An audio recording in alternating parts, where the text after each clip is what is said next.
Hey guys, what up? Total Control 871 chiming in with some debunking of misinformation from corporate media.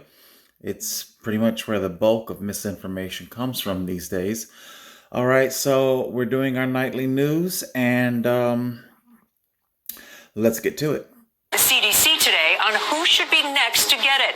Americans 75 and older and essential workers. Flights banned from the United Kingdom. Chaos at airports and train stations after a growing number of countries halt incoming planes from the UK as a new, more contagious COVID strain spreads there.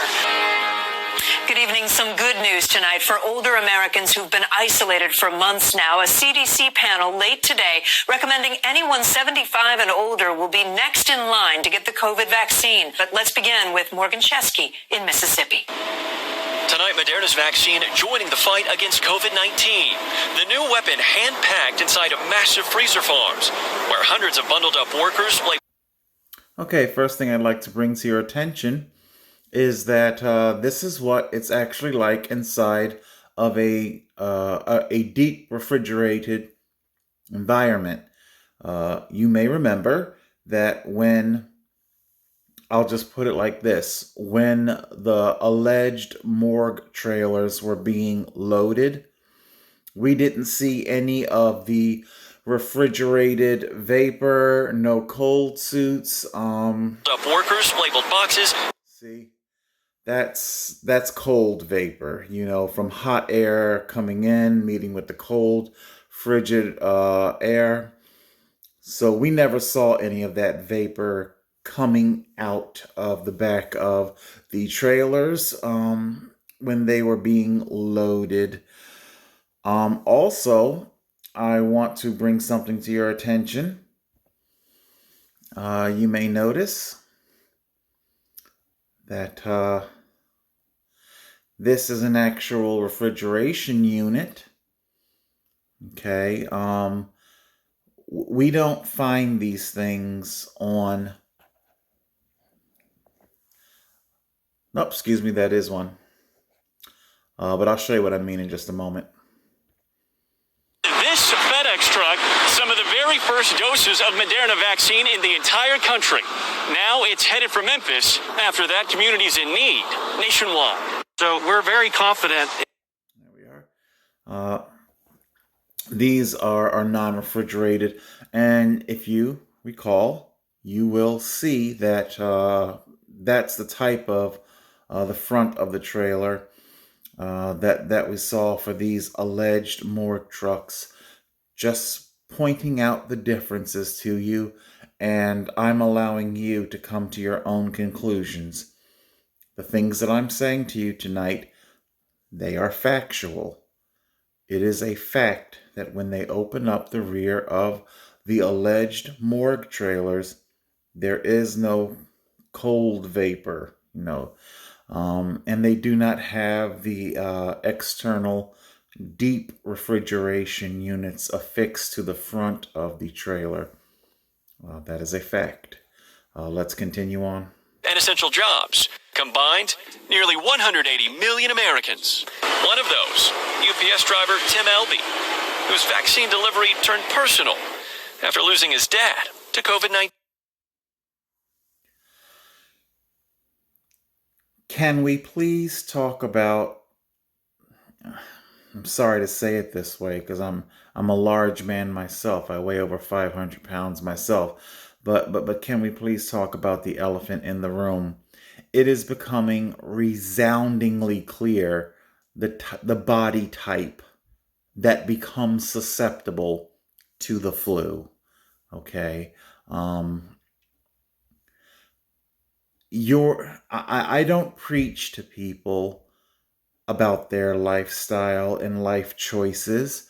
I've got a buddy. Were I him, I would have done certain things in my life differently. I've got my next halls here. I would have done things differently. However, he is an intelligent man. He doesn't need me with a finger-wagging lecture. And when, I've had him call me, telling me when when it all goes to shit, so to speak.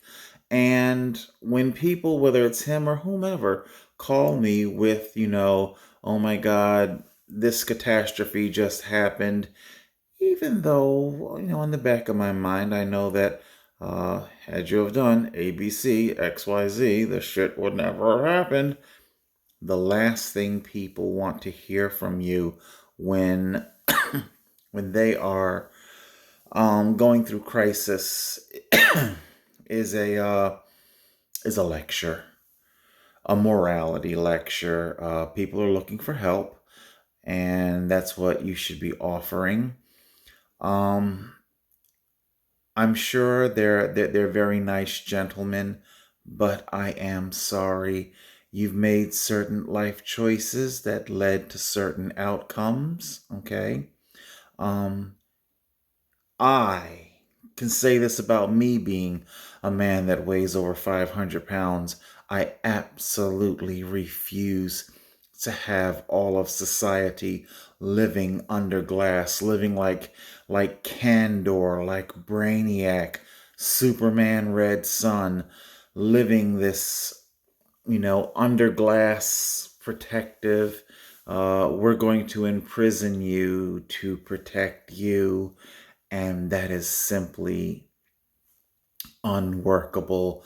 Life for me no longer becomes worth living. Um, I am sorry for this gentleman's loss, but I refuse to surrender my constitutional rights because of other people. Um, I think I had a moment while I collect my thought. I remember now. I'm always getting comparative analogies put together in my head. Um, Smile train, doctors, facial cranial surgeons, third world nations. It's like I kind of want to say it's might even be some Aboriginal tribes, but I forget exactly where. But if you Google doctor, smile train, face surgery, a cleft palate, it'll take you to where you need to know. A society where once upon a time the cleft palate was a rarity, but unfortunately, because the cleft palate can be very, very dramatic. I mean, there have been some cleft palates where the face is just gaping wide open. I mean, whew, makes my deviated septum look like nothing. Um, and these doctors, it pulls on the heartstring. They're these little infants that are born with these horrible congenital defects. In come the smile trained doctors, the surgery.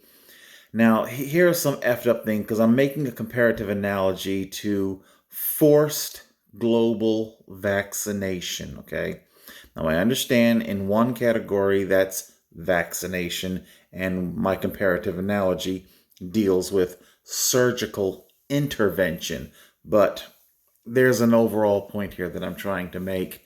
The income, the doctors, life, how life saving it is, I don't really know. I mean, a lot of them were living, but anyway, um, what happens is that it sounds effed up, but they make them attractive, which sounds wonderful.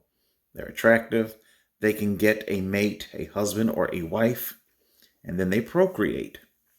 The cycle repeats. Okay. Now, had they not have gotten the surgery, would they have gotten a husband or a wife and procreated? You know what they say, there's a lid for every pot out there. So maybe yes, maybe no. But one thing is definitely for sure, it would have stayed a very, very rare genetic anomaly within their society. Um,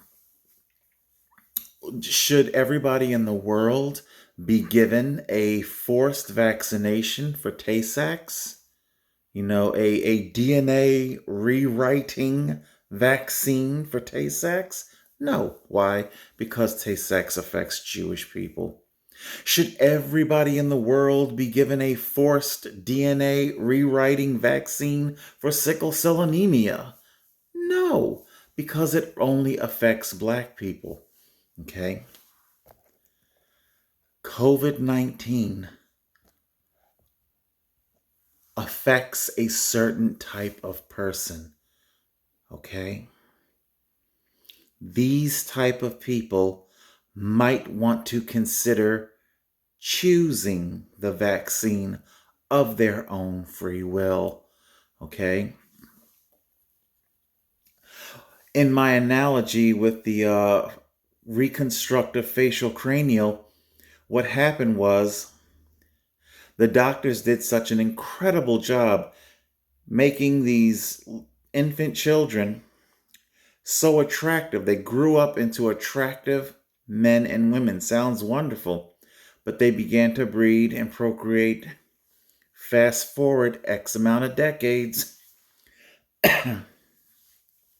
X amount of decades, the surgical technique only got more and more improved. I'm almost certain that a lot of facial cranial surgeons probably go down there to do their residency because the surgeries are free. It's excellent practice, you know. Um, and the afflicted people they get to benefit from it, you know, and their techniques become much more. I mean, Joaquin Phoenix, were he born today, you would never know that he had a cleft palate. Anyway, the point that I'm making in that whole thing is that now, because they were interviewing one of the women who was a couple of months pregnant, and they already know the genetic anomaly has propagated in their society, has proliferated so much so that almost all the children are born with cleft palates. Most of them pretty severe cleft palates. And this young mother being interviewed was like, "Well, I know. Well, when they're born, I'll take. You know, it's like they're already planning on when the surgery. There's been no ultrasound. They don't have to know what the condition of the child is inside the womb. They already know that there's a cleft palate. So surgical intervention, although it alleviated a lot of heartbreak, in a Darwinian, I'm speaking in a Darwinian context here, I guess that's what I'm trying to say, had the small handful of children been allowed to, it sounds effed up, but suffer the lonely lives of not, most of them not attracting a prospective mate, not passing on the genes, it could be argued that the smile, those doctors are there permanently, basically permanently, that they would not be reliant on these doctors. And they're, and now this condition has just simply spread all throughout their society. Um, the vaccine that this gentleman is delivering, it should be delivered to persons like himself, and shoot. I got the hole then. And freely chosen by the person that the demographic falls within. Okay, let me move on here. Yeah, Kate, not immediately, or at least not for the next several weeks until all of those medical professionals in the first group get their vaccinations. Then comes phase 1B. That will be those frontline workers, your firefighters, your daycare staff, your corrections officers. And then you have the third and largest group, phase 1C. That consists of all essential workers ranging from bankers to reporters to fast food workers who could then get their vaccinations. Well, there you go. Just weeks away.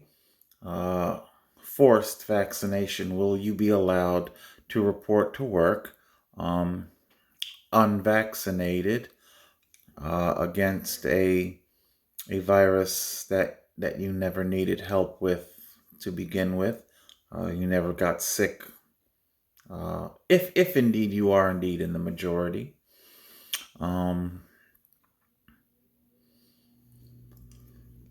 Like I was saying with the Tay Sachs, sickle cell anemia, how do you feel about being forced to take a vaccine that you don't fall in the demographic of? Tell me, do you feel that that is the right thing? Do you feel that your constitutional rights to choose uh, and to not be discriminated against, to not be shunned and shut out of society, should be infringed upon? Do you how do you feel about that? So just something you might want to bear in mind. Hold on a second. I know I take no delight in Glenn Beck. Jesus Christ. um. All right. I'll be talking a bit more about embracing unorthodox. Ay, ay, ay. Okay. Hold on. All right. From the Blaze here. Glenn Beck put up a document. Secular Democrats of America, a group founded and backed by many congressional Democrats, recently released a terrifying 28-page document proposing to the Joe Biden team several steps that they that directly target the rights of conservative religious Americans. This is a small excerpt, small excerpt from it. We urge you not to underestimate the institutional strength of what we refer to interchangeably in this document as Christian nationalist movement. We see them wanting to use that word nationalist because that's associated with white nationalists, white supremacy, things like that. What they're basically trying to say is that everybody who has religious and spiritual beliefs, such as me, that we're white supremacists. You know, like I say, I've so given up trying to make sense of this crazy fake pandemic. Um, or the religious right. This movement is extraordinarily well funded and well organized, and the manifestation of its extreme and sectarian agenda is on constant display under the Trump Pence administration. Um, did I read that right? Is extreme and sectarian agenda is on constant display under the Trump Pence administration. Its political ideology is anti-democratic and anti-scientific. Uh, it pro it provides constant cover. It provides constant cover for white supremacy. I'm not a white supremacist. And it advances reactionary economic policy, tax policy, and denominist view of the environment that undermines our capacity and will to address the climate crisis. Uh, its agenda rests on the pinched interpretation of biblical principles preached by Christian. Again, they're using this nationalist word, preached by Christian nationalist leadership and thought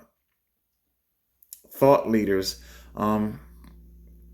They're trying to equate the prophecy of Revelation, mark of the beast, the Antichrist. Um, this is how the Antichrist is taking refuge, cloaking, camouflaging themselves. Um, the right has done so much damage to itself. Oh my God. Um, With their political agenda sanctioned by a higher power, their base of support is disciplined, motivated, and deeply motivated. Did I? View of the environment that undermines our capacity and will to address the climate crisis. Its agenda rests on the pinch interpretation of biblical principles preached by their Christian nationalist leadership and thought leaders. With their political agenda sanctioned by a higher power, their base of support is disciplined, motivated, and deeply committed to a vision that does not align with our basic constitutional values and democratic principles. What we learned here in this report by or put up on Glenn Beck's site, what the Antichrist is doing is that it is hoping to the Antichrist. Men, how can it's like I cannot encapsulate the ideology, the psychology of what drives white supremacy, neo-Nazism. I can't encapsulate that into just a couple of sentences. I do know that I've in some spare time, a few years ago, I've checked and watched a few documentaries. A lot of these men are struggling with, put it like this, movie Mississippi Burning. Gene Hackman, William Dafoe, in the car, they're riding along. Gene Hackman starts to tell William Dafoe's character about his own racist father, and why he killed and mutilated a work mule that his black neighbor had purchased, worked hard for, purchased, had big dreams of renting out more fields, an economic, so this black neighbor was prospering, and he could not stomach that. Trapped in the mind of his own ignorance, down south, they were all fucking pretty much, what they call it, country dumb or whatnot. All the races. Nobody was down there exactly mapping out rockets and things like that. But anyway, there's a whole psychology that drives certain men into the arms of the Ku Klux Klan, neo-Nazism, a sense of belonging, not feeling worthless, and it's a type of euphoria that always ends up what it wants, like any other kind of a drug. It gives gives something good in the beginning, but you end up paying a price for it later on. Okay, I've got to move on here, but there's so much more I really would like to be able to say. How conservatives have greatly damaged their party to the point now where they can just very easily be made out to be the bad guy. A lot of babies are being thrown out in the bathwater. I said it in, I think last year I did videos on communism and capitalism. I did an analogy. Communism is a truck, capitalism is a boat, but your destination is in the air. If there was a junkyard nearby where you could MacGyver equipment, you could MacGyver the boat to become airborne much easier than you could MacGyver a heavy truck to become airborne. And that's what it is. There's a lot that's wrong with capitalism, but you can fix capitalism in a much better way than you can bringing in the communism that the deep state is bringing in, and not to mention the antichrist as well. All right, let me move on here. All right, Morgan, thank you. Now to that new and more contagious strain of COVID in the UK. It's creating a global travel nightmare. Today, country after country banned flights from the United Kingdom, determined to keep the virus out. And now there are calls from inside the US to do the same. Sarah Harmon has late-breaking details from London. Tonight, the British Isles are increasingly isolated as countries around the world race to block all flights from the United Kingdom and stop the spread of a new mutant strain of COVID-19. Mutant strain, COVID-19, correct me if I'm wrong, doesn't that mean that it's COVID-20 now? Didn't I speak about this already? You're saying that this is a mutant strain.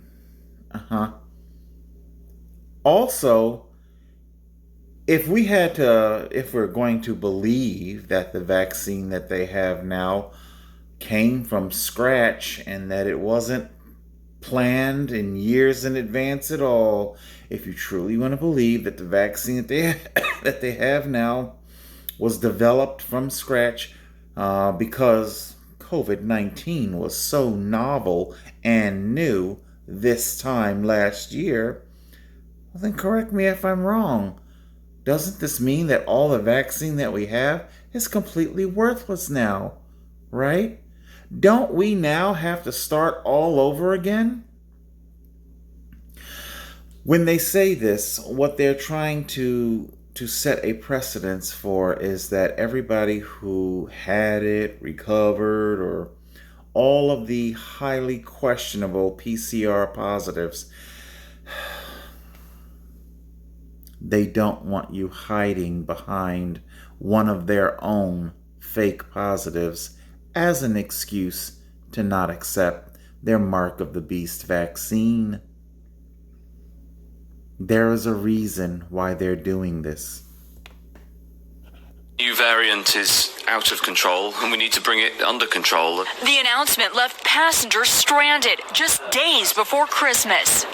British travelers are now barred from large parts of Europe, including Italy, Ireland, France, and Germany, as well as Israel, Kuwait, and Saudi Arabia. The new coronavirus strain isn't more deadly, nor is it thought to be more resistant to vaccines. Not more deadly, and amazingly not resistant to the vaccine that they just made from scratch. They haven't been developing it for years in advance. Okay. I guess that's just a coincidence.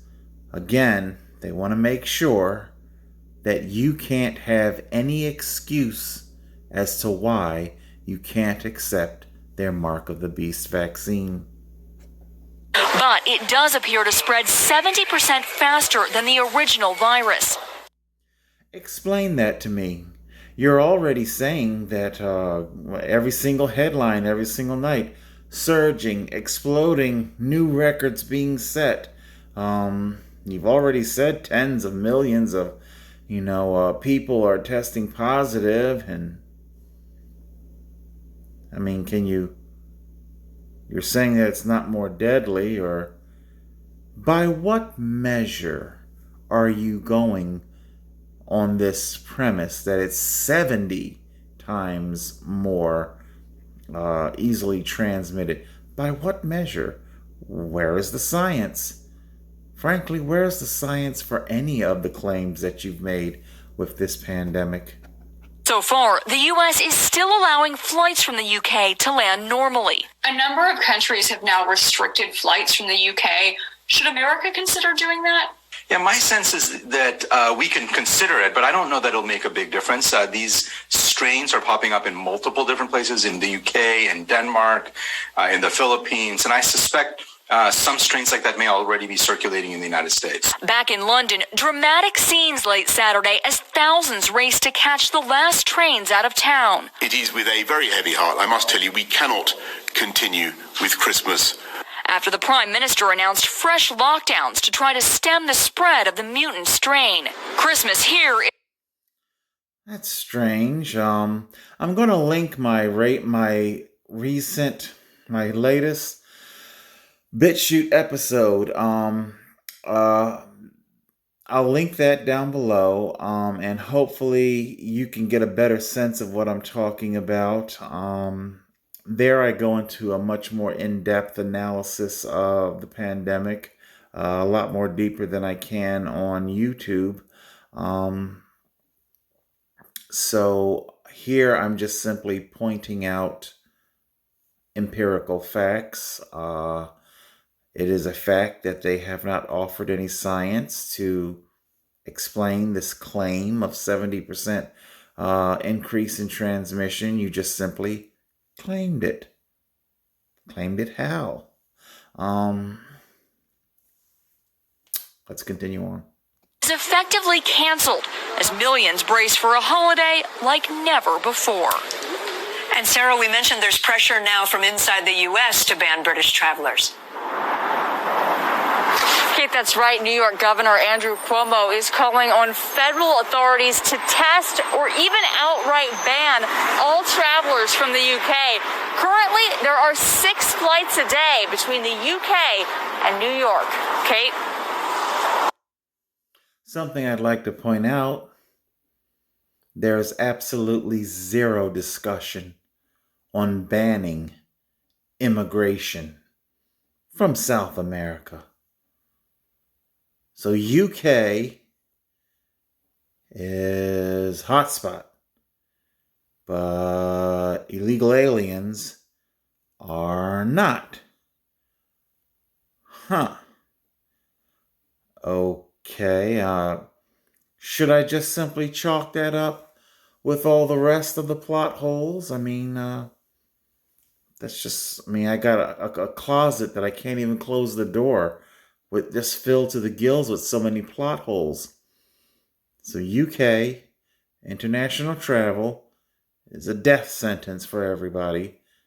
However, South America, the more the merrier. Come one, come all. Come legal and illegal. We don't care. We take you all. Uh-huh. Okay. Okay. Of course, no science. Just wild claims. Okay. Sarah Harmon in London for us. Sarah, thank you. An almost unimaginable scenario is playing out in California right now with so many COVID patients. LA County health authorities are now warning hospitals may not have the resources to provide expected care to COVID and non-COVID patients alike. Megan Fitzgerald is there, and a warning, some of the images tonight are disturbing. She just said that you're about to see some disturbing images. I'm going to let the segment play, but the images, they move so incredibly fast that I had to take still shots of them. They're only on screen, but for a flash of a second. One of the things, however, that she just said to you, your medical care is going to be compromised at a hospital, allegedly because they're so overfilled and that they can't help you. So therefore, your quality of care is going to be compromised. Let's have a look of this claim of overflowing, and let's see what they have for us. Tonight, COVID-19 bringing California to its knees. Hospitals overwhelmed with patients who keep coming. We're getting crushed. I'm not going to sugarcoat this. Rising cases already impacting the quality of care doctors and nurses can provide. A document from LA County health officials obtained by the LA Times warns that overwhelmed hospitals may not be able to provide optimal care for COVID or non-COVID patients. It reads, some compromise of standard of care is unavoidable. This affects anyone who needs to go to a hospital for care. The number of patients that need care, COVID and non-COVID alike, are exceeding the capacity, the care that hospitals can optimally provide. LA County already out of ICU beds, averaging 13,000 new infections a day. In the last month, hospitalizations for COVID-19 patients increased 330%. Across the state, ICU availability at dangerously low levels and dwindling. It's what we call a disaster situation. Our hospital is in a disaster situation. Dr. Raman Dillon's Southern California hospital is operating at 270% capacity. The Washington Post getting this video from inside. Patients gasping for breath. Forced to wait hours for care in packed hallways. People being seen in the parking lot and lobbies. I felt like we were in a movie. This is some disaster movie. And when you are in such dire circumstances, you turn to what's called a code triage, where you're going to give your patients who have the best chance of survival, the priority. The state throwing a Hail Mary to try and stop the surge, moving the famed Rose Bowl semifinals game to Texas, the first time since World War II. Okay, like I said, I took some still shots here. This is where our segment opens up. We were told by Kate Snow that we're going to see some very hard to look at images. And of course, the very first image that we see are empty, empty gurneys. And if I'm not mistaken, this one is empty up here as well. So far I've seen two empty gurneys. I'll give them the benefit of the doubt that the gurney that the healthcare worker is pushing has somebody in it. I'll give them that benefit of the doubt. Let's go to our next. A few steps forward. Move my selfie circle. And sure enough,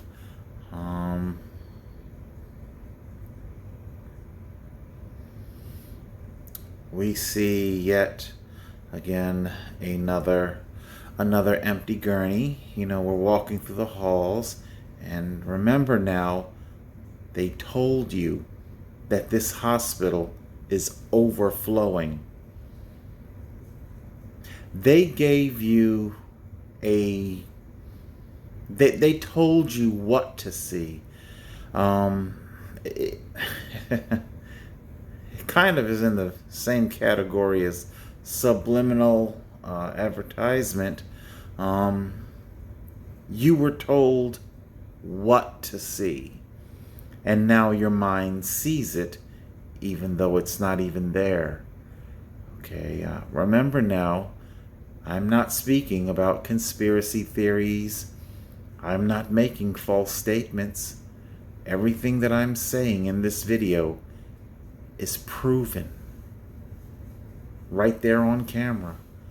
There are no bodies in the hallway of this particular segment. Let us move on, shall we?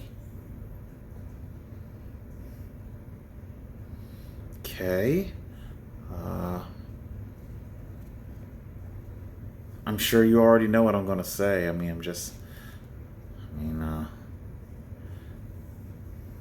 not trying to be a dick. I'm just being logical. If you can bring me logical, tenable facts, I'll be more than happy to report on that. Okay? You're the one saying that hospital is overflowing. Okay.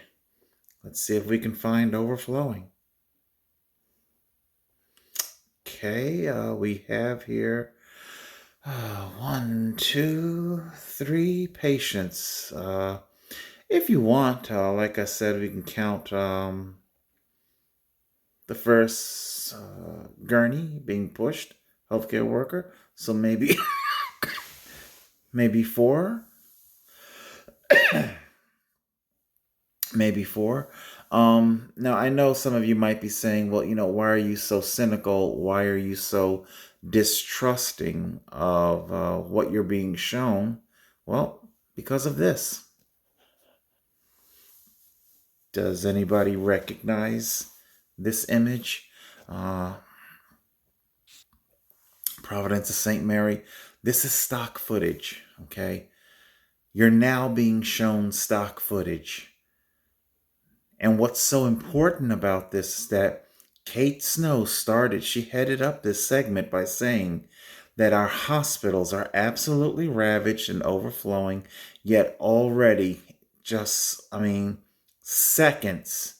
I think it's something like the first picture that I showed you sliding along. Within 5 seconds, 5 to 10 seconds, we already see them reaching for stock footage, recycled footage. I recognize this patient sitting on the bed here from several days ago. Okay. This is stock footage and it's recycled. Not only here, but also here. This is also, once again, St. Mary's. It's all stock footage. These people and the gurneys against the wall, they were seated there days ago. I have no idea if they're still in the hospital. Did they go home? Did anybody pass away and die? Why are you showing us stock footage? Now, the thing that I want to point out to you about the use of stock footage, okay? I don't know if any of you out there have ever utilized things like unemployment, food stamps, government services. Down at my county building, I can tell you that for sure. And also, when I was working unemployment building, you never had to take or use stock footage. Okay, whether it was a recession, non-recession, in the lobbies of the aforementioned county buildings were always packed. Okay, always packed, and there's always somebody in them. Hospitals are no different. In their lobbies, who remembers? Here's a little bit of trivia, pop quiz trivia. Dr. Pinkerton and I showed you the text messages with my buddy to give me a ride to the hospital, and I told him in that text message that I had called the hospital to find out, was the lobby jam packed. This was all before the fake pandemic. Okay, all before the fake pandemic had started. And I wanted to know when I called, is your lobby packed? Why would I call with such a question if I weren't used to a packed lobby in a hospital? Okay? I'm sorry, what I see here, I don't know, like I say, I'm 50 years old. I do admit, with the I want to say advantageous, not advantageous, with the innovation or implementation or creation, whatever, because I'm pretty tired tonight. Like I said, I've already done an episode and I put it up on the BitChute. But when I was, oh my God, I spoke about this as well before. I take my grandmommy, she gets sick, a night spell, 10, 11, 12, midnight. Ambulance comes, and I only lived X amount of blocks away from the hospital in Atlantic City. And when I would go to leave, once she finally got admitted and put up in a room, when I would leave the hospital, dude, the sun was coming up. Okay, we would sit in the hallways for hours. Okay, I would sit with my grandmommy, Lord rest her soul, for hours. And I remember the doctors and the nurses, they would, I guess they just saw me as a little man, I was like, oh my goodness. Oh my, he's so, he knows what to do. Cause I'd grab her when ambulance, I'd grab her pocketbook and, get her insurance card, Blue Cross, Blue Shield, and, and I knew how to check her in and what her medications were. And I love my grandmommy so much. But yes, so I'm sorry. I'm no stranger to long nights in the hospital corridor. Okay? And it's bad enough that you're showing me recycled footage. Is there a reason why we can't get fresh footage? I mean, it's your narrative now that you're teeming, bursting, overflowing. So you shouldn't have to use recycled footage. There should be a fresh batch each and every night. Just like there is when the buildings were open, fresh batch of people applying for welfare, housing, unemployment. You never needed stock footage. Never. Because poverty never runs out. Your fake pandemic runs out. Or did it ever start? What else we got? This gentleman here. I'm not going to make too many allusions here. The posturing here. What do you call it? Osteoporosis. What I'm trying to say, instead of me beating around the bush, I'll just simply put it out there and leave it to you to come to your own conclusions. This is LA. This is LA County. Okay. This is being reported by the Washington Post. What I am wondering is, are the hospitals now starting to stage up their lobbies, fill their lobbies with homeless? Are workers going out? Are the police being instructed? Find the homeless. Let them know you've got a warm bed and a hot meal in the hospital for them. I'm not going to say that that is what's happening because I do like to keep my channel fair and accurate.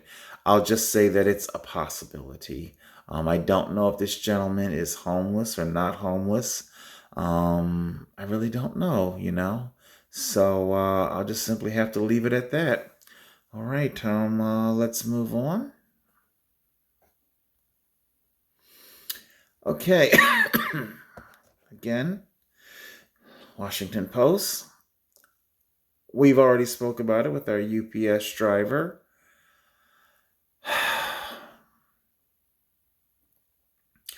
A certain body type, people. Okay. We're seeing it again and again and again and again and again. It is indeed a certain body type. Check this out. Here we have Dr. Frank Tamburino. I'm sorry, doctor. But Dr. Tam, I'm going to call him that so I don't completely brutalize his name. Dr. Tam, again, we see that he fits the body type. In the video, he goes on to say that he's healthy and has no comorbidities. I'll leave that to your deductive reasonings, whether or not you want to believe that he has no comorbidities or not, But again, we're seeing that it is a particular body type that is falling, that becomes symptomatic with the flu. Let's get back to our broadcast. Tonight, holiday travelers packing airports from San Francisco to Houston, despite warnings from health officials to stay home. Wear a mask, watch your distance, wash your hands, avoid travel. More than 84 million will be on the move starting this week through the new year. Friday and Saturday, the TSA screened more than 2 million passengers. I'll quarantine. I mean, I work from home. It's easy. Meanwhile, backlash against Dr. Deborah Birx, the coordinator of the White House coronavirus response, breaking her own guidance after Thanksgiving, heading to her Delaware property with 3 generations. In a statement to the Associated Press, Dr. Birx said everyone belonged to her immediate household. Well, there you go. Rules for thee, but not for me. That's for you peasants to stay your ass at home. I get to whisk away and jaunt off for a lovely holiday. Again, this is a factual statement.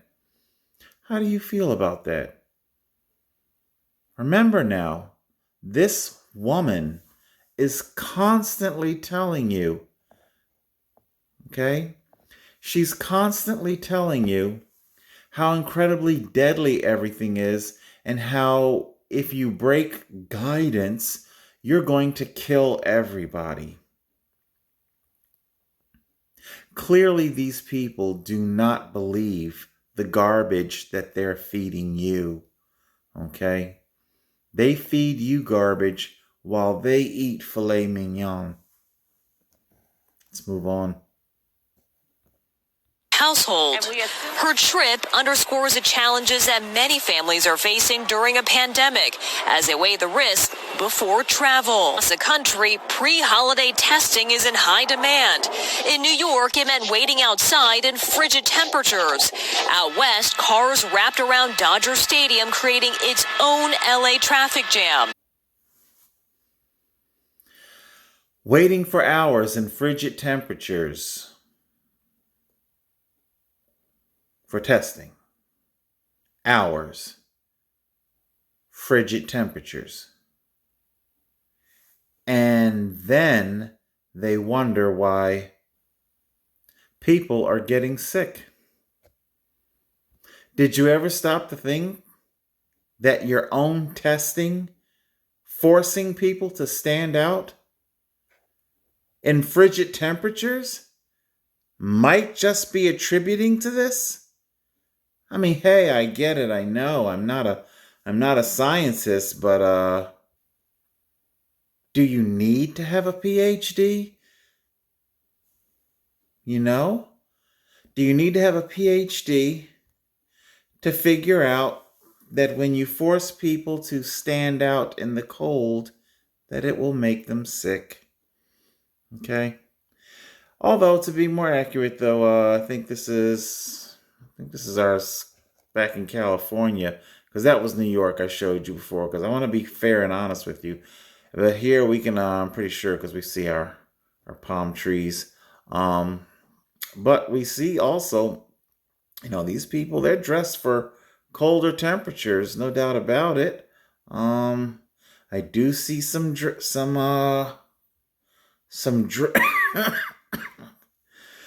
draping of the blanket. That does tend to look a little homeless couture, a little homeless fashion. Popping into the halls.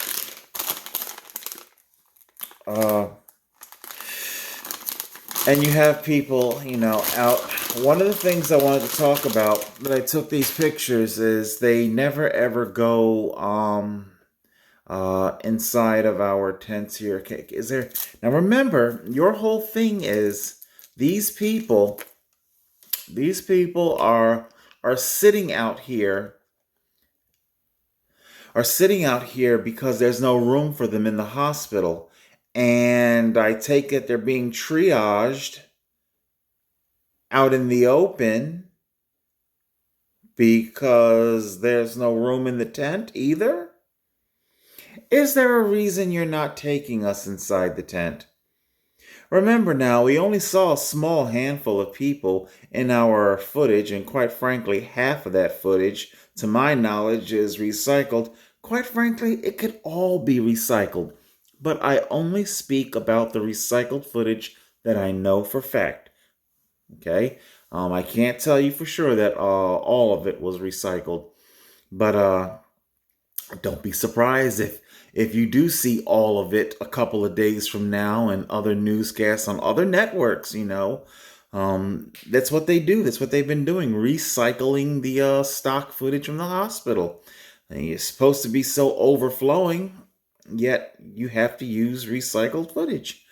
Okay. Is there a reason why we can't go inside these tents? By the way, the cameraman did a wonderful job of protecting anonymity, a low angle. The camera wasn't high up in people's faces, so I appreciate that.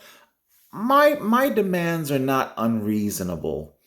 That would be very off-putting. Even if they were to blur and pixelate the face later in post-production, it would be very anxiety causing to have a camera hoisted up on a shoulder or whatever, walking through the hospital. So, yeah, it's nice. The camera angle was nice and low. Um, but nevertheless, it was recycled footage. Can we go inside these tents? You've been building them all over your parking lots. Can you show us, can you prove to us that they're being used and that they're filled to capacity, which is why you feel the need to force these people to sit like dogs out on the curb? Why are you doing this?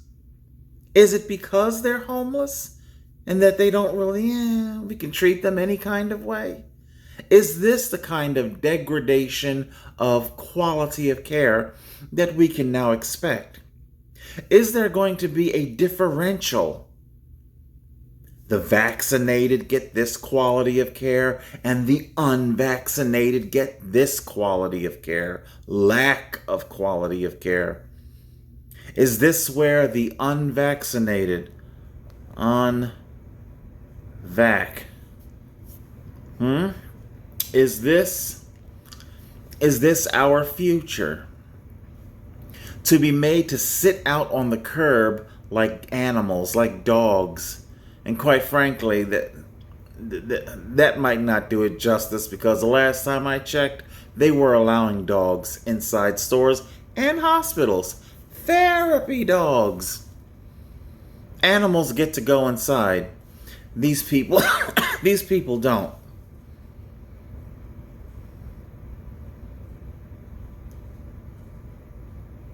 I think you're playing a very, very dangerous game as you try and stage this fake pandemic, as you try to dress up this sense of urgency.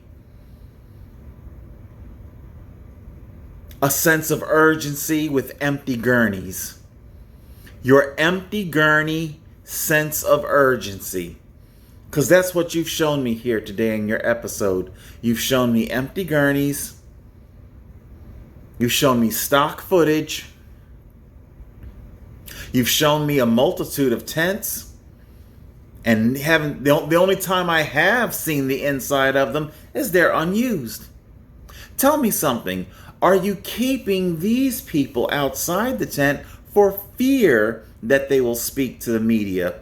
Independent journalists like Rebel News and others who would definitely go and be very interested to know what's inside the tent. How many are inside the tent? Are they actually being used? Are you desperately trying to keep your secrets and lies?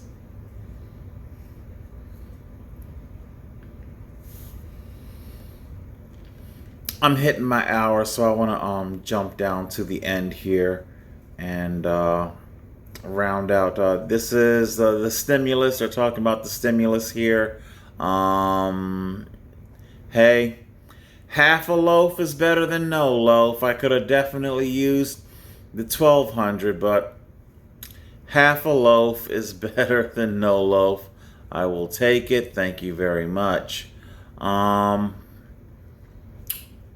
Shipping.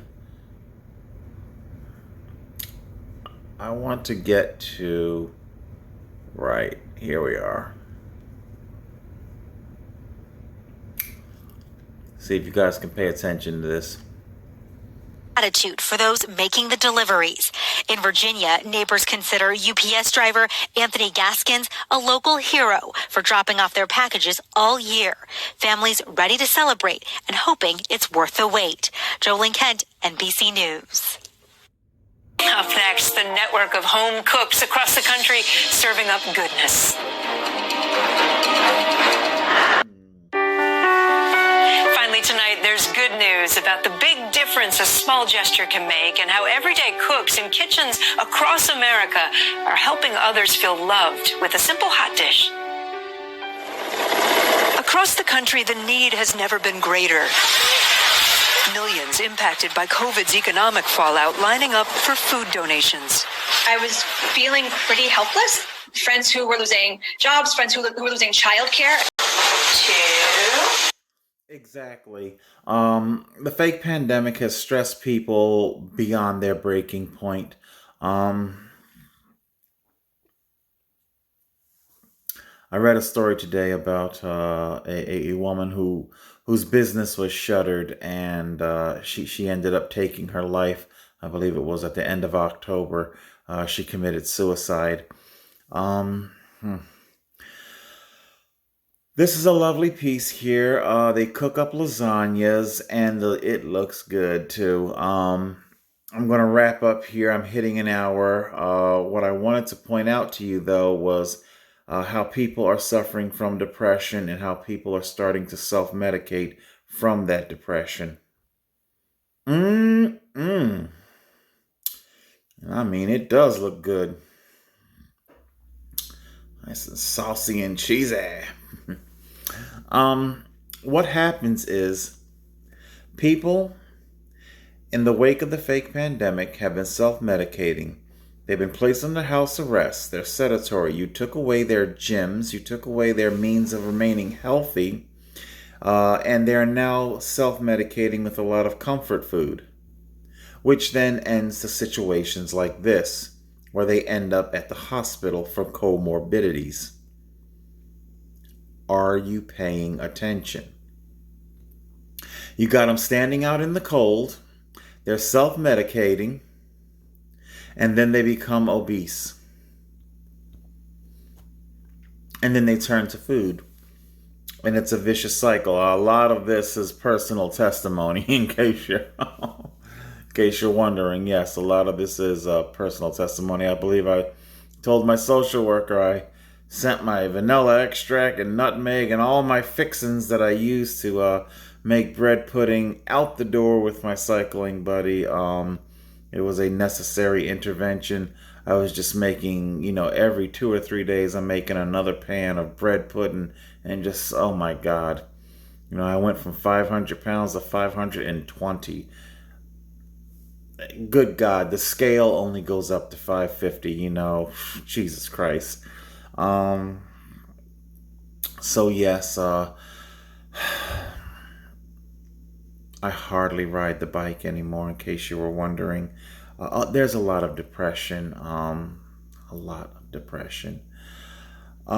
So yes, this is what's happening. This is full circle. We started out with erroneous tales of overflowing hospitals. We then saw how people are being forced to stand out in the frigid cold, putting their health at jeopardy to take a test that allegedly protects their health, but they have to stand out in the frigid cold. If they want a restaurant meal, they have to sit out in the frigid cold.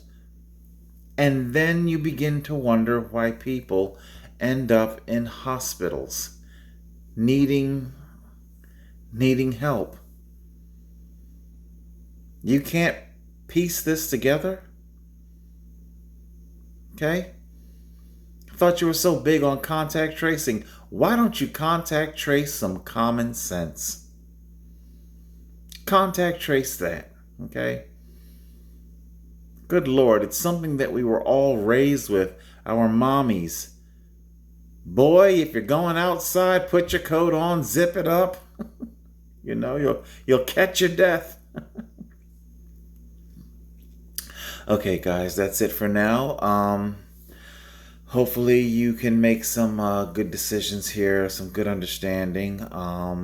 this has been another edition of Total Control Headline News. Wish me luck. Check the link below to the BitChute channel. BitChute. All right, guys, that's it. Total Control 871.